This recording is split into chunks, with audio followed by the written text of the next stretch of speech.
মাসুদ কামাল, শেষ প্রশ্নটি আপনার কাছে রাখতে চাই। আজ ৬টি সংস্কার কমিশনের পূর্ণাঙ্গ প্রতিবেদন প্রকাশ হলো। অন্যদিকে আবার নাহিদ ইসলাম বলেছে একসময় যে ঐক্য ছিল তা ক্ষীণ হয়ে গেছে, এই সংহতির অভাব সরকারের সংস্কার প্রচেষ্টার জন্য চ্যালেঞ্জ হয়ে দাঁড়িয়েছে। আমরা যদি ৬ মাসের কর্মকাণ্ড বিবেচনা করি, সরকারের সংস্কারের পদক্ষেপকে কিভাবে বিবেচনায় নেবেন? দেখেন, নাহিদ ইসলামের যে আত্মোপলব্ধি, এই জন্য ওনাকে আমি সাধুবাদ জানাই। উনি বুঝতে পেরেছেন যে সেই আগের অবস্থায় নাই, তাই না? তাদের সংহতি ক্ষীণ হয়ে গেছে এবং সেটা বাধাগ্রস্ত হয়েছে। মাঝখানে আবার দেখলাম বললেন যে আগে ভেবেছিলাম শত্রু একটা, এখন চারদিকে শত্রু। ওটাও একটা বড় আত্মোপলব্ধি। আমি ওনাকে রিকোয়েস্ট করব যে আত্মোপলব্ধি তো ভালো, কেন এটা হলো সেটা একবার ভাবুন। সেই ভাবনার কোনো প্রকাশ কিন্তু ওনার কথায় পাচ্ছি না। কেন চারদিকে তার শত্রু দাঁড়ালো? কেন? শত্রু কি নতুন করে গজিয়েছে নাকি আগের গুলি আছে?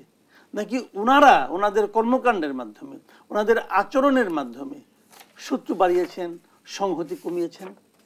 এটা কিন্তু ওনাদেরকে ভাবতে হবে। আর একটা কথা আমি বলে দেই আপনাদেরকে, সেই জিনিসটা হলো কি, কিছু বললেই বলে আগে সংস্কার পরে নির্বাচন। আমার কাছে খুব ভালো লাগে শুনতে, এমনিও ভালো। আচ্ছা, সংস্কার কাহাকে বলে?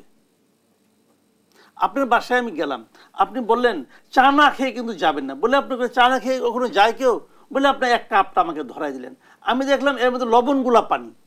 এটা কি চা? এটা চা না রে ভাই, লবণগুলা পানি আপনি আমাকে দিয়েছেন। ওনারা সংস্কার নামে যে জিনিসটা আমাদের গেলাতে চাচ্ছেন, এটা কি সংস্কার? Is it reform?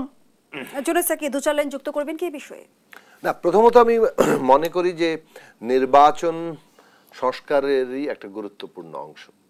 ফলে সংস্কারের বিপরীতে নির্বাচনকে দাঁড় করানো অথবা নির্বাচনের দাবি তুলে সংস্কার ব্যাপারটাকে আড়াল করা, দুটো কোনোটাই আমি সমর্থন করি না। এটা দুটোই ভুল লাইন এবং দুটো অপ্রয়োজনীয়ভাবেই সামনে এসছে বলে আমার কাছে মনে হয়। নির্বাচন করার জন্য অনেকগুলো সংস্কার লাগবে, এটা আমরা তো রাজনৈতিক সংগ্রামের প্রতিদিন বক্তৃতা দিয়েছি যে এই সরকার এই ব্যবস্থার অধীনে আর একটি সুষ্ঠু নির্বাচন সম্ভব না। কাজে যে সংস্কারটা প্রয়োজন নির্বাচনের জন্য সেটা আমাদের করতেই হবে। আমাদের দেশের মানুষ আরো অনেকগুলো সংস্কার চেয়েছে, কারণ একটা নির্বাচনে সুষ্ঠু করা আমাদের মানে লক্ষ্য না। আমাদের লক্ষ্য হচ্ছে প্রত্যেকটা নির্বাচনে যাতে সুষ্ঠু হয়। তাহলে সেটা হতে হলে যে রাষ্ট্র ব্যবস্থার ক্ষমতা কাঠামোর বদল ঘটাতে হবে, সেটা তো সবগুলো আবার এই নির্বাচনের আগেই শেষ করা যাবে না, কারণ ওটা সম্পন্ন করতে শাসনতান্ত্রিক সংবিধান মানে সাংবিধানিক অনেকগুলো পরিবর্তন, মৌলিক কাঠামোগত পরিবর্তন দরকার।